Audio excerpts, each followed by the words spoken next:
அரசாங்கத்தோட உத்தரவுகள் வந்து முன்னுக்கு பின் முரணாக இருக்கிறது அப்படிங்கிறதையும் குறிப்பிட்டு காட்டினேன்.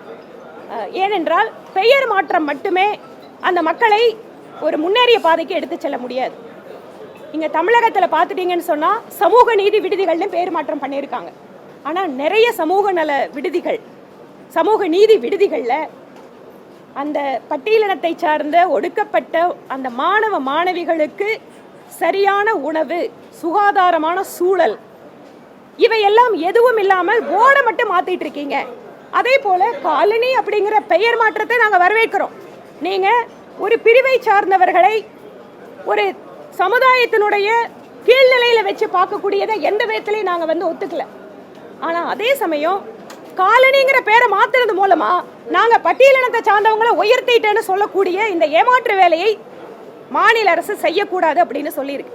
உண்மையாகவே அவர்களுக்கு சம அந்தஸ்து, உரிமை, சம வாய்ப்புகள் அவர்களுக்கு வழங்கப்பட வேண்டும்.